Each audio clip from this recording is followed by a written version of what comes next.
Hello and welcome to another edition of Black Hills Information Security and Antisyphon Address Space Layout Randomization. I am joined only by Ryan today, which is fine because, Ryan and I, we got this thing going. We got it locked down. Ryan, when are you getting on an airplane and coming out to Deadwood? I'm getting on an airplane on Saturday, Okay, so awesome. a little bit So early. he's going to escape the land of Florida and come up to South Dakota and experience the cold for a little while. So That will be refreshing, to be honest. be something different, right? At the very Yes. least. So as always, this is brought to you by Black Hills Information Security. We do pen test hacking things. We break into stuff, and we also have Security Operations Center services. So if you want a SOC, let us know. Consulting at Black Hills Infosec and Antisyphon Security Training. We do stuff like this, but for money, which is weird because we're doing it for free. But yes, we actually have full training, including the whole pay what you can stuff. Which, by the way, there's a pay what you can class. I think Ryan can grab that link. Coming up the week after next, I'll be jumping right Yeah. into a pay what I'll you pop that in the chat. can. I think it's the Intro to SOC Core Skills class. So if you're broke, you don't have money, and you'd like to get a job in computer security, this is a great place to start. It worked for me. All right, so let's go ahead and let's jump straight in. We're actually going to be talking about one of my favorite tools in the land of forensicators. It's volatility, and I want to let me share my screen. I just absolutely love this tool um, because it is such a just fantastic utility for doing forensics analysis. So let's share that screen. There's the button. Magic. We'll be spending most of the time in screen share today. All right. And it's by the Volatility Foundation. And by the way, they have contests, they have workshops, they have training. They are a fantastic group of individuals that are doing a tremendous amount for the community. So be sure to check them out. But basically, what it does is it allows you to take a dump of memory, which is just a horrible bit of phrasing, but it allows you to take a memory dump from a computer. And then you can basically do analysis on that memory dump as though you're sitting at that computer system with a number of different built in scripts and utilities. It's all written in Python, and it's just really good. But I'm going to give you a little bit of history because if you were to see other videos that I've done on volatility, I have a complaint about older versions of volatility, and it isn't a complaint about volatility per se, but about Microsoft and what they did in relation to symbol lookup tables. So let me actually just show you the problem. So I'm going to go over to the virtual machine.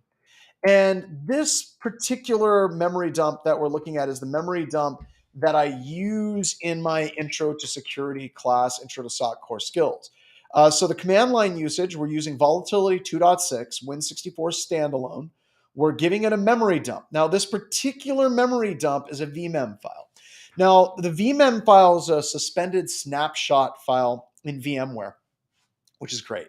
If you have a server or something that you believe to be compromised, all you really need to do is just do a snapshot, and then you can do memory analysis against that snapshot to try to identify malware, compromised connections. And one of the reasons why this is really super cool is because it doesn't involve you interacting with the attacker or the system in any way other than dumping the memory off the hypervisor. Specifically, I'm going to be running the NetScan module, and NetScan itself is the module that'll look for network connections, and this is really where the problem exists. The other problem is this, and once again, this is not a problem per se, and as it relates to volatility, but what Microsoft did. So let me give you a little bit of background. What Microsoft did is it used to publish on a website all the different symbol lookup tables for different memory locations of core parts of the operating system. So you could query this database and it would tell you where in memory you would go for a specific version and build of Windows to get process information or to get network connection information. And they would give you that, and volatility would plug right into it, and life was good. However, Microsoft realized that it's possible for attackers to utilize this, and they shut down that access or severely limited it. So here in a second, I'm running volatility, an older version, and we're running NetScan by itself. and it's going to take a few moments for it to run. And it starts out looking pretty solid. I mean, if we jump in here, you can see that we got a bunch of services controller hosts and their process IDs associated with those different services. And we got Chrome is there, service controller host. Oh crap, what's this? Look at that. Process ID is -1, and it's not giving us an actual executable. Oh, that's a problem. Especially since in this lab, right here that I have highlighted with the arrow, that's my malware. This is a process called trustme.exe. Now, that is an issue. In fact, whenever I opened an issue with the great folks of Volatility, they pointed out it was an issue with simple lookup tables. And some of the people, not the actual developers, but some of the people were like, that basically, well, no one ever looks at network connections. And it was nice because some of the people that worked in the Volatility project corrected them. And lots of people look at network connections, especially as a good starting place. Because in my class and whenever I teach incident response, I always say start with the open network connections or even the closed network connections. And the reason why I say that is you have to start somewhere, right? You have to start someplace. You have to begin, and trying to go through every single process is a pain in the ass. So we can look at the network connections. So right off the bat, looking at this, we have an internal connection on SMB, the 192.168.146 on port 445. And then we have this weird port on this DigitalOcean IP address here. But that's not enough information for me to dig in. And this has always been a bit of a problem in my class. So what a number of classes did in the past is you use a Windows 7 VM. And you created your memory image from Windows 7, and all of it worked fine for older versions of Windows. And if you move to Windows 10, you kind of got lackluster results. The other thing that happened is if you try to run something like malfind, looking for malware in Volatility, once again, it has to have the specific areas it's going to look for a specific Windows profile.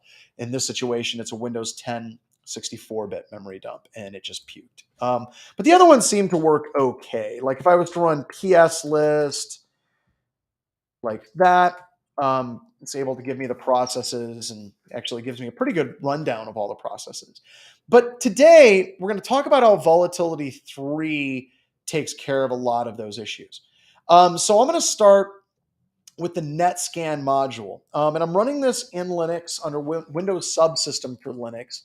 And just absolutely love it. Just Python 3, vol.py. We're going to give it a file to analyze. And the file is mount C tools volatility 26 Win64 standalone. I'm giving it the path to the memory dump, the exact same memory dump we have here. So we're looking at the same memory dump with two different tools. And we're looking at that same snapshot file, but now we're telling it Windows NetScan. Now, while I'm going to go ahead and rerun that so you can see what it looks like whenever it's actually working, but it takes a really long time for it to run. And one of the reasons it takes a while is it has to go and it has to build the symbol lookup tables and pull those down. So it takes a lot longer to do the analysis, but boy, oh boy, is it nice what you get out of it. So let me show you why I like it so much. We still have all that beautiful information on what's listening on which ports, right? Like I can see that we have 608 is listening. That's SVC host. That's nice. We got process ID with the system process ID here.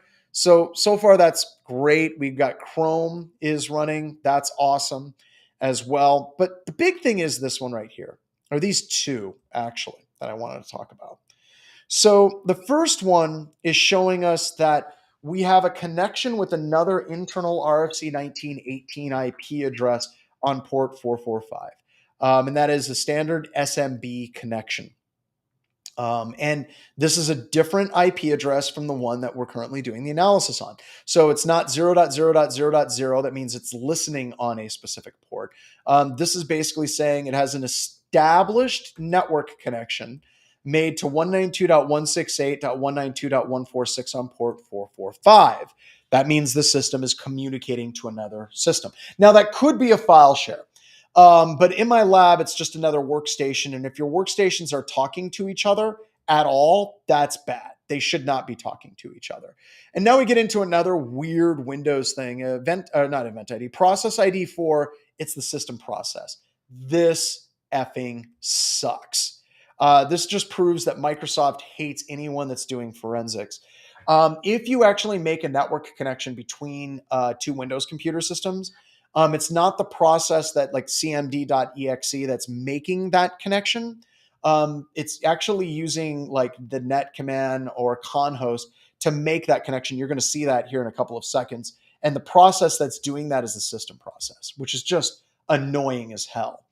But as bad as that is, with Volatility3 and hooking into symbol lookup tables, this magic is back. So now it's giving us the process ID is 5452 and trustme.exe. Now, I've done other videos with the older version of Volatility where we went through this. This is just kind of updating that. But now we're getting the process name and we're getting the process ID. Now, what's interesting is it's actually coming back as closed. And the reason why it's closed is just the beaconing nature of Meterpreter. So if you actually look at how a Meterpreter makes a connection, I think it's a 30-minute connection. It makes a connection and then it resets the connection, I want to say, every 30 minutes. But I could be wrong on that. Someone might correct me in the comments. And it reestablishes. So whenever I did the memory dump, it's just Meterpreter was in the middle of killing the connection and reestablishing it. One of the cool things about memory analysis in Windows is even though that connection's dead, it still exists in memory for a little while. And we're able to see that that connection is still logged, but it's a closed connection. So it means at this time of this dump, this was closed, but that doesn't mean it wasn't reestablishing the connection at a later date. So that's really, really super cool. And all that explanation that I just gave on NetScan, it took it about that long to actually go through and do PDB scanning on the memory dump and then doing the lookup tables on it. And it's still running, actually. You see, I still haven't gotten my cursor back yet. So it takes a long time, but once again, it is absolutely the bomb when you're doing forensics. And if you're an MSP or you're a security team, if you can get somebody on site to do a memory dump, there, it just finished. So I ran it. It probably took like 5 minutes for it to run on the full, I think it's a 2 gig memory dump. It might actually only be 1. But to be able to do this type of analysis and not interact with the host directly is just magical. So that is the network connections. You also have the good old process connection, process listing as well with PS list. So I'm going to show you the 2 sets of processes that I love to look at when I'm doing analysis. Once again, we have all these SVC hosts, which is a nightmare. That's also one of the reasons why it's so critical to do live forensics on a system. So you could do task list space /SVC. So you can figure out what the hell all these SVC hosts are. It'll tell you what the name of the services are that are running out of them. So if you're ever doing a memory dump, you're going to want to come over. Let me just grab a command prompt real quick and show you that.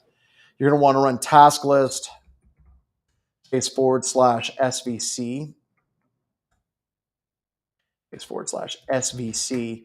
And it's going to dump all of your SVC hosts. But for every process ID, it's going to tell you what is the service that was started out of that. So it really helps when you're doing a memory dump to dump this so you can get some sanity on what all of these different SVC hosts actually are.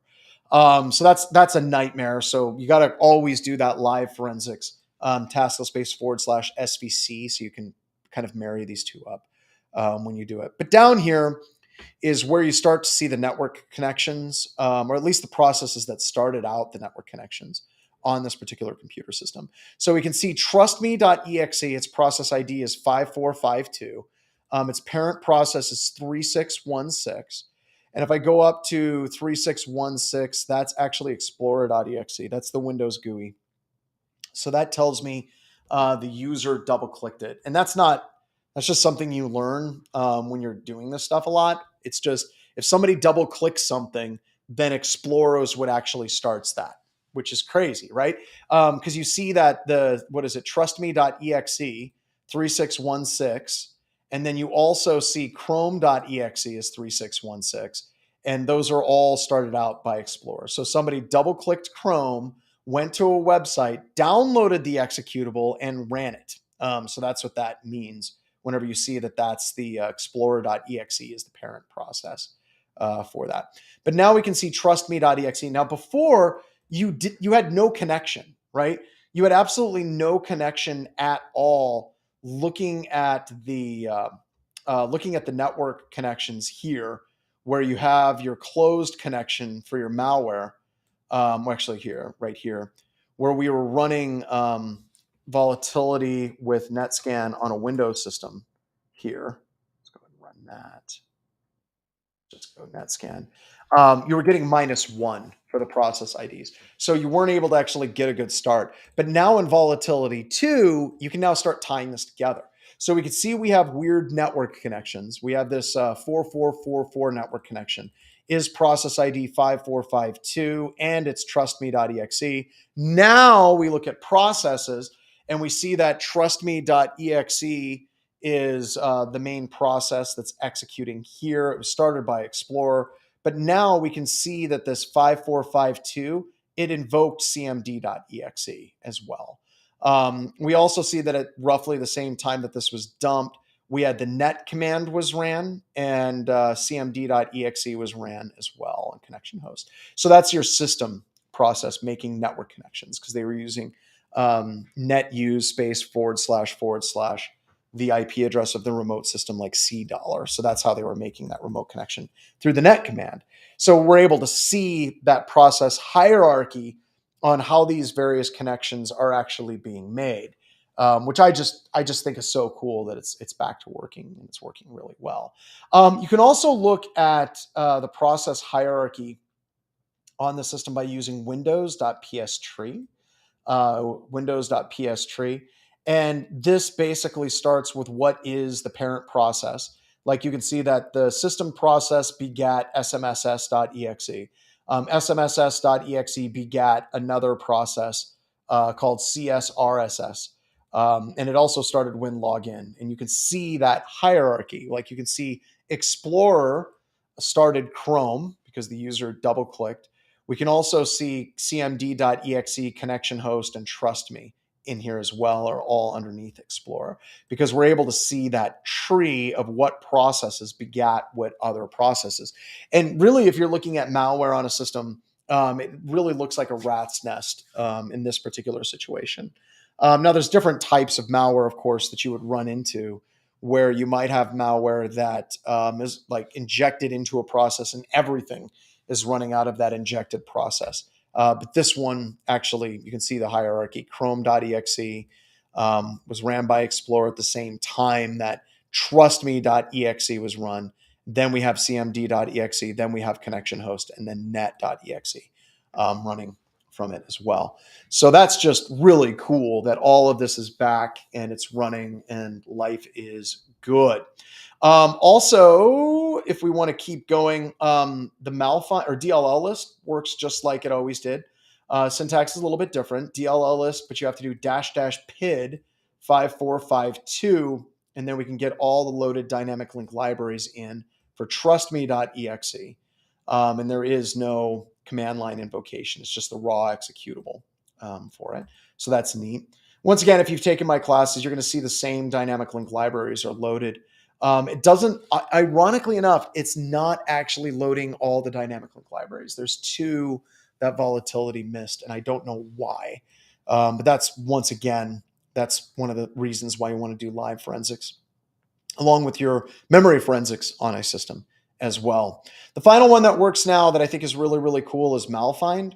For a long time, malfind didn't really find anything. Like if you're running Meterpreter, if you're running some rootkits, it would actually pick those up. But they've actually gone through and updated malfind, basically looking at processes to make indications of what processes look sketchy. And sure enough, it basically lit up trustme.exe, basically, I think 3 times. So we got it 1, 2, 3 hits. And then search UI, which isn't any malware on this system, but it was able to quickly identify trustme.exe.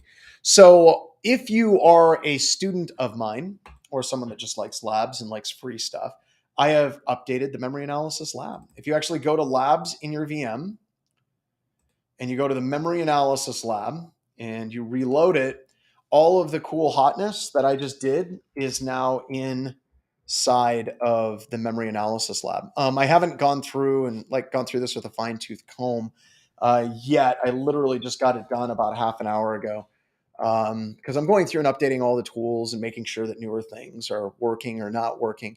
But you'll see all the instructions for everything that I did. And yes, this is a public GitHub repository.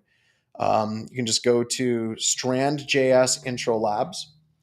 Once you're in Strand.js Intro Labs, you would go into Intro Class Files, go to Navigation, and you can go Memory Analysis right here.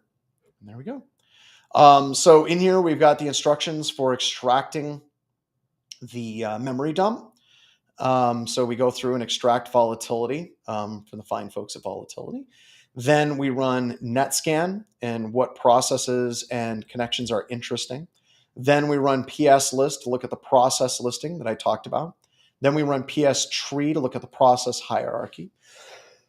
Then we run DLL list on trustme.exe, and then we run malfind. So everything I just talked about is now updated and in the lab, and your VM should work.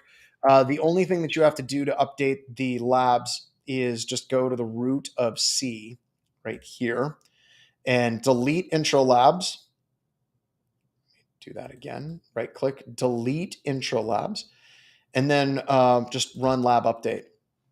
And lab update will go to GitHub. It'll sync up all the labs, bring down all the files required for it to work properly. And now you can do this updated volatility lab. Now, some people will be saying, well, I'm not a student. I didn't take your class. This video is worthless to me. If you go to Google, using Bing to get to Google just because I know that Microsoft hates that, and that's just fun. And you do a search for, let's go John Strand and do virtual machine, Antisyphon.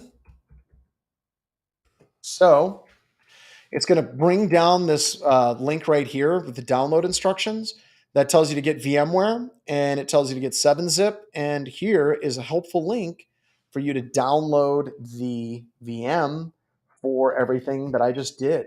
So yeah, we've got a pay what you can class. We have a lot of really, really super cool training things, but a lot of what I do in these address-based layout randomization videos is free, and you can totally do this on your own.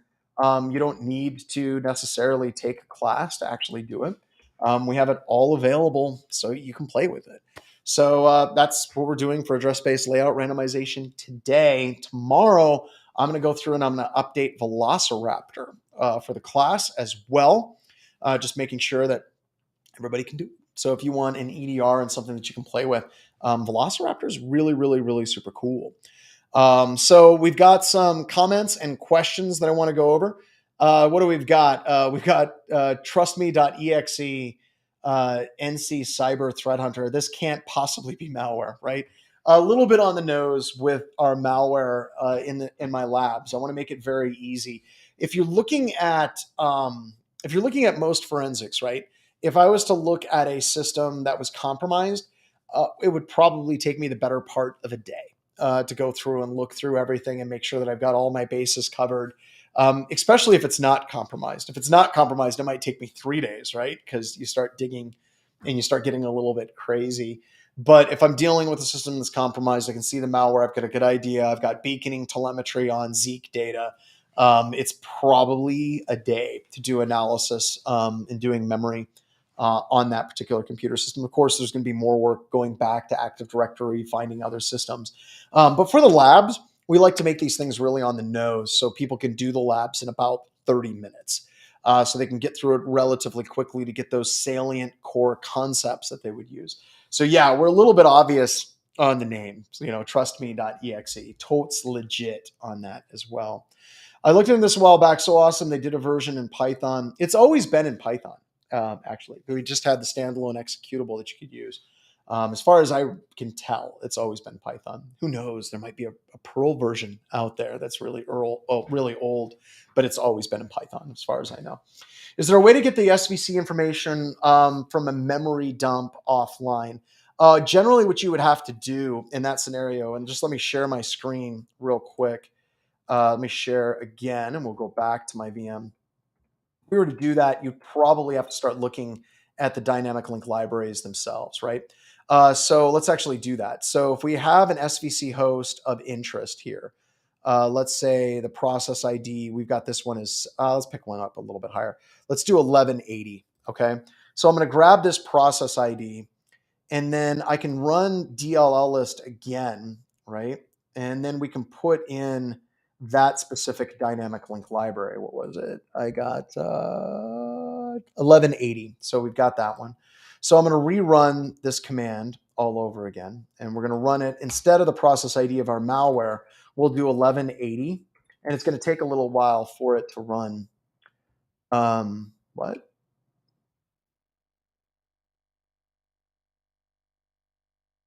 Oh, crap. No, that's not going to work. I just completely blew everything away through my VM update. But you know what I can do? Because I do stupid things a lot, I can revert snapshot and then I can bring it back. So just give it a moment.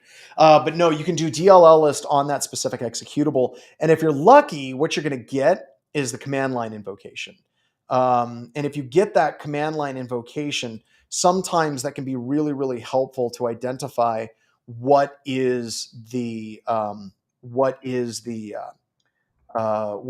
actual services that were started off of, because you would see like SVC host, I think it's K, and then you would see the individual processes or the services that were started by it. So once again, this takes a little while for it to run, but if you see an SVC host that's interesting, like my big thing is if I have an SVC host that's opening up network connections outbound from the system, yeah, that's weird. That's not something that you would normally see where you have SVC host making established connections outbound to other IP addresses, right? You're going to be seeing Search UI, TrustMe.exe, Chrome.exe, things like that, but you won't see a lot of SVC hosts making outbound connections. You'll see SVC host listening on ports. That happens all the time because RPC is started with SVC host. You would expect that, LSAS, all of those. But you don't see SVC host making outbound connections all that often. So here we go. So if we look at this particular SVC host, we did not get the command line invocation of it, but we did get the dynamic link libraries that were downloaded and we kicked through it. That kind of sucks. So that is a bummer. I'm not going to lie. Used to be able to get the straight up command line invocation. So that's a little bit of a step back, but hey, we'll take what we can get. But for some of these, you can see that this is more than likely MSV CRT. What else? Object linking and OLE auth32. So you can get an idea. This is more than likely a legit dynamic link library just by what it's actually loading. So yeah, that's a bit of a bummer. But once again, that's really one of the main reasons why we think it's so important for us to do a little bit of live forensics and do a little bit of that dead memory forensics to do the analysis on that as well. So what do we got here? Let's keep going. Some people are like, start downloading now. Yeah, the VM is large, but the VM has Windows. It also has the Linux Windows subsystem for Linux. I recommend snapshotting it because remember, Windows came out with an update that absolutely nukes the VM, blue screens the hell out of it, kills plug and play for some crazy reason. So snapshot it and keep a downloaded copy on a USB drive. So if it does, you can re-extract it. You can try to disable the updates, but you can only disable the updates for so long and Windows just kind of shows up. And I'm playing around with a host configuration to try to set all of the different update servers for Microsoft to come back to 127.0.0.1. But I'll probably do that for the next edition of the full VM. Probably will be easier for me just to create a new Windows 10 VM at that point as well. What do we got? I saw someone use memory dump to find a rootkit, even though the local machine said that everything was okay. Yeah, and that's actually something that actually happens quite a bit. In fact, on the news yesterday, talk about news, we were talking about a piece of malware that actually executed from PowerShell and specifically would try to go through and blind antivirus and any EDRs on there as well. So just, we see that. And once again, that's why we step back, right? We start with the network connections and we work at the processes and we kind of unfold that system.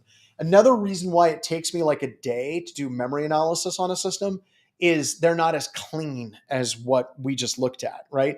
On the memory dump that we did on the system, I totally shut down the browser and everything. Like there was no extraneous connections. And that's to make it easier for the student. Whenever I'm doing forensics, there's going to be like, 20, 30 websites that are up and running. And I've got to parse through those. But usually what I do is if there's any processes that are making dual connections, where there's a connection to an internal computer system and there's an external out to the internet, and there's a connection process hierarchy, like, we got, this trustme.exe makes an external connection. And then trustme.exe starts cmd.exe, and cmd.exe starts net.exe. And I just so happen to see a network connection out to the internal network. I'm going to focus on those types of things as well. So just check it out. John is the step-by-step guide for volatility. Yes, and that is out on GitHub and work with the VM as well. Tim J said, start downloading now. What's the best way to analyze processes? Go through each process and make sure it's safe. Don't do that. That's bad. That's bad, Ray. Don't do that. And let me show you why that's bad. If we were to do that, and this is straight out of the class. So like if we were to do that on a live system, let's go over here, right? Clean this out. And if I were to run, let's just do task list, right? Task list. These are all the processes that exist on the system. This is insane. To try to go through every single one of these processes to make a determination as to whether or not it's evil is just bad. It would take you till like the heat death of the universe to do this on a moderate sized network. So what we teach in the class, we actually set up malware where you learn like, okay, this is malware, this is it executing, this is it making a reverse connection. And we start with the network connections that are open on the system. So we would do netstat minus NAOB, start there, look for established connections outbound. And instead of looking at everything, we instead say, okay, we've got a connection here to a foreign IP address. So let's start at that connection. All right. So that's what we actually teach in the Intro to SOC Core Skills and Intro to Security classes. We really want people to focus on, what is the highest value bang for your buck in doing analysis on these systems as well. Can you recommend any books to get deep into volatility? If you really want to get deep into volatility, their GitHub documentation is phenomenal, right? So if you go to volatility, go to documents, gives you, quick start guide, how to get started in volatility. They also have amazing training. It doesn't look like they've had any training in a while. But if you actually go into the wiki for volatility, they get all the way in depth where you can look at exactly how volatility works and how the Python itself actually works as well. So you want Volatility3, you can go into GitHub as a tar gzip file, and you can look at the documentation. So it's absolutely just fantastic. I can't recommend it enough there as well. How is volatility working with the latest Windows 11 builds? No freaking clue.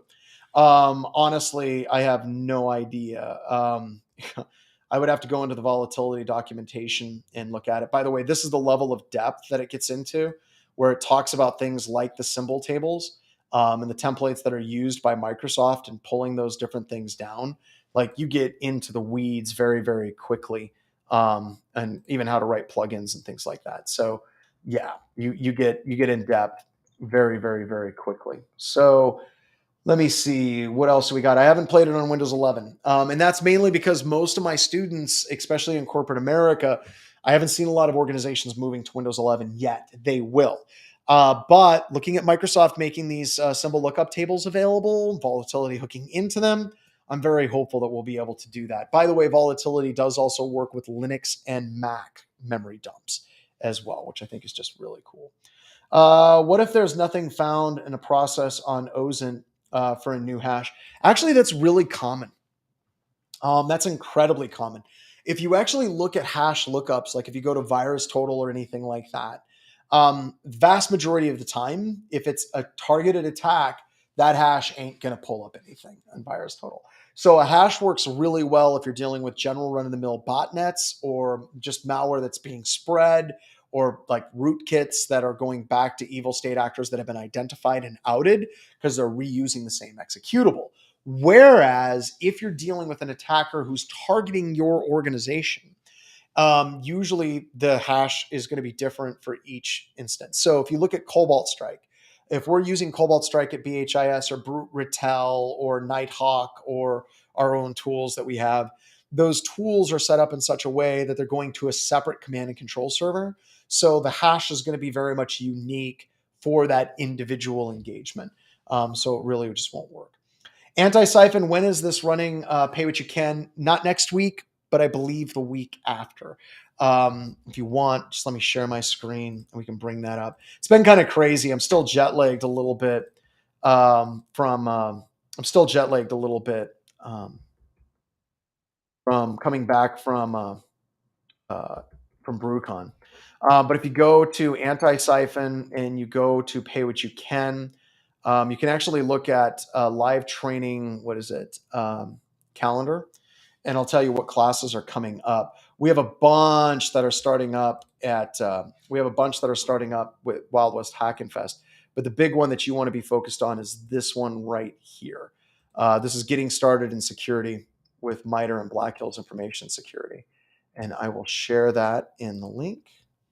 Oh, there we go. So we fall into the black hole, and Ryan will pop that over for you and check it out. So really excited. And by the way, I'm teaching next week virtually my intro to pen testing class as well. How does an incident responder decide what memory analysis is appropriate? Always do a memory dump. So if you have a system that is suspect, you believe something's up, shenanigans are at play, then I recommend always getting a memory dump of that computer system.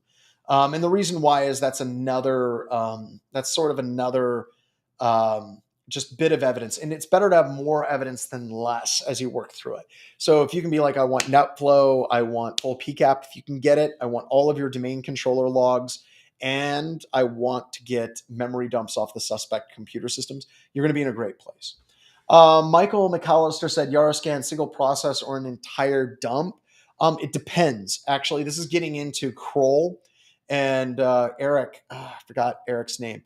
But he wrote a tool called Cape. At least I think it's Eric. It's Eric Zimmerman, I believe is his name, who created Cape. And what happened with Cape is whenever you're looking at doing a forensics or an IR engagement, there's two different ways. And really, Eric kind of broke this wide open.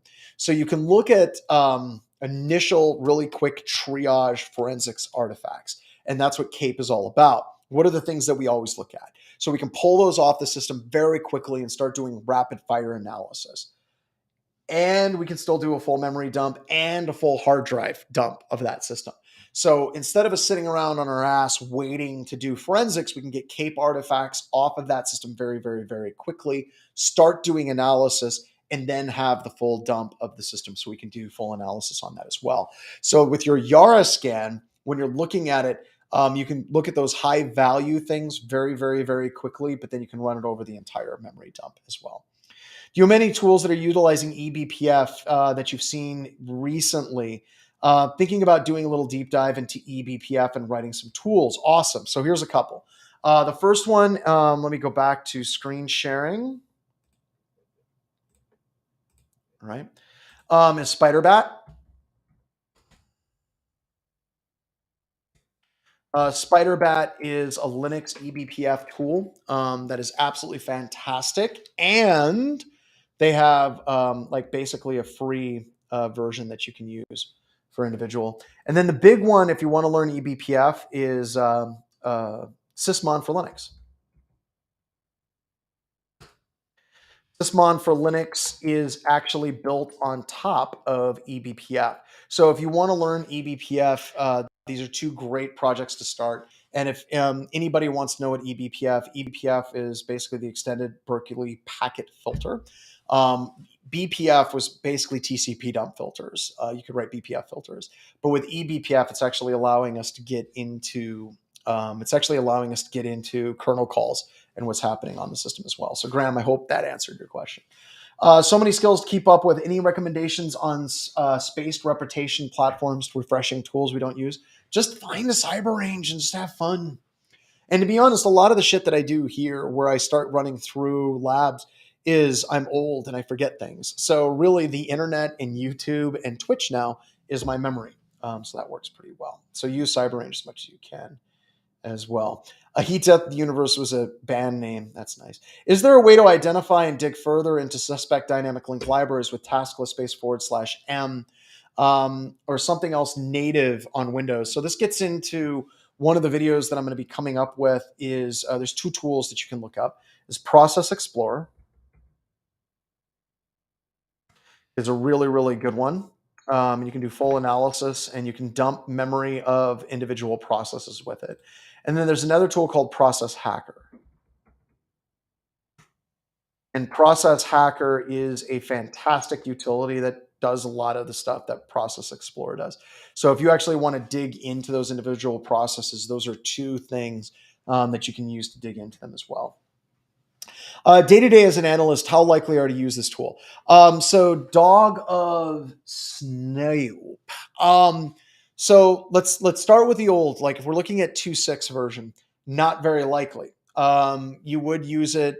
I mean, I would recommend anytime you're doing IR, you would be using volatility. You just would. It would suck, and I'd probably try to augment it with some live forensics commands and save the output of those commands. But now that we're getting into Volatility3 and what volatility has done with it, I'm now saying this is going to become an absolutely essential tool. And with my class and what I'm doing with it, and also there's other classes that use volatility as well. One of the big differences is at Antisyphon, we actually donate to the Volatility project because it's kind of shit to use a bunch of open source tools in a class that you charge for and not give back to the community, don't you think? So we try to give back to those people because these people are doing this for free, right? They do this as a job in some situations. So we need to find a way to give back. But with the newer versions of volatility being as effective as they are, yeah, it's now day to day. If you have a system that you think is suspect, you can use something like F response to dump the memory off of that computer system, pull it back. Do some analysis on it as well. So yeah, it's way high in my list of tools that I would use on a day-to-day basis as well. Sorry, a little late, but if you look for signs of privilege escalation, how would you suggest differentiate between legitimate and malicious attempts? So that's interesting. And usually with privilege escalation, you more than likely wouldn't be using volatility because remember that memory dump is a snapshot in time, right? It's just quick in time. What you normally would be using is sysmon. So sysmon, you'd be spooling off what are all the commands that the attacker is running, and then you would see that privilege escalation technique being utilized, like somebody trying to use, let's say, Mimikatz, or Meterpreter trying to use get system to elevate privileges through a variety of different ways or specific processes. So other utilities would be better for identifying those privilege escalation techniques than doing memory analysis. You would still use memory analysis, right? Because the memory analysis will help you find the malware, it'll help you find the network connections, it'll help you find the IP addresses. So there's a lot of indicators of compromise that you can get out of volatility. But as far as like the techniques the attackers use to do privilege escalation, and more than likely it's not going to show up as well. What else do we got here? How bad does a suspected incident have to be to start getting memory dump? Or should we be doing this every alert? I wouldn't do this for every alert. Dog for it. I would not do this for every single alert.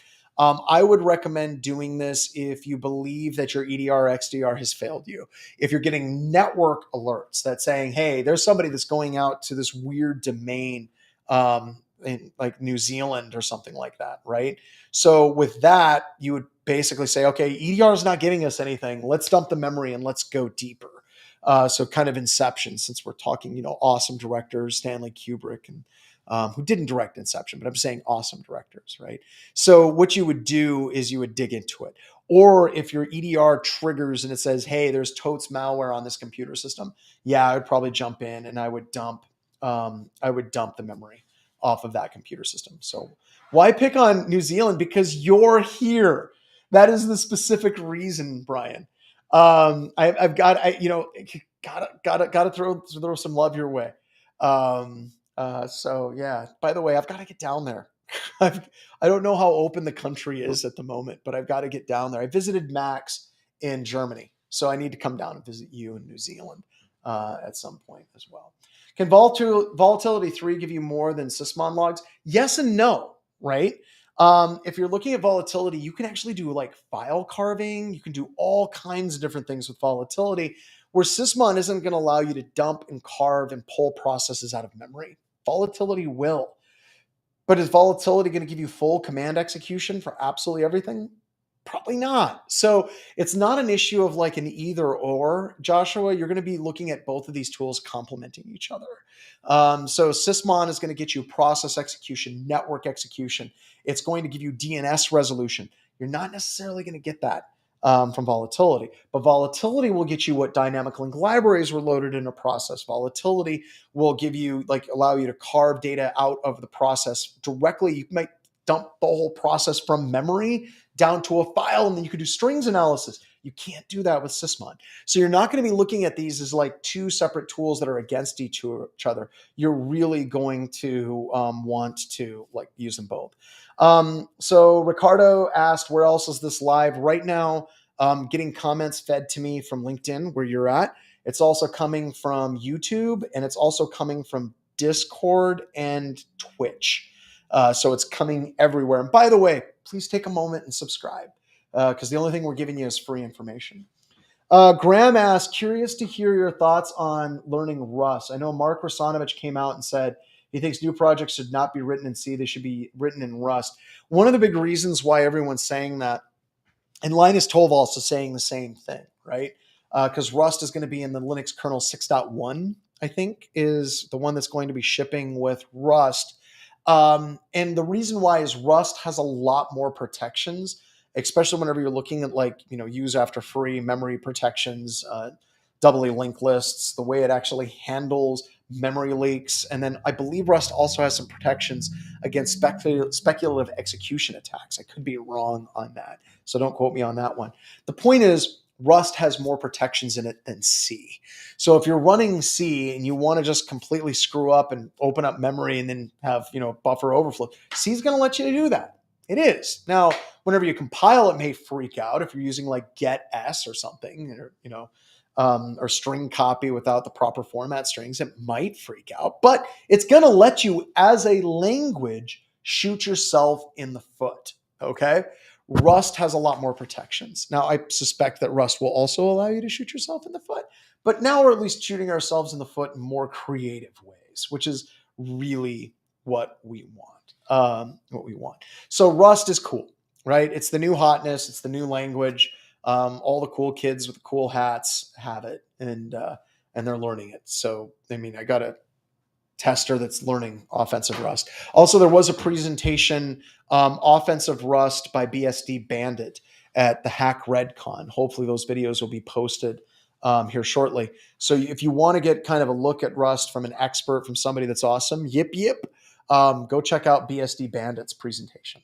I know Charles rocks the house anytime he presents. So please check that out. All right. So with that, hopefully you liked it today. Most of like what I'm going to be doing over the next couple of weeks is I'm going to be updating my labs and doing videos. So once again, like and subscribe, because that does something. I'm not exactly sure what that does. I know it doesn't make me money, because we're trying to suck at capitalism constantly, but somehow in the algorithms in the universe, karmatically, when I die, I'll get further in line in purgatory. Shit, I don't know. But like and subscribe. We appreciate it as well.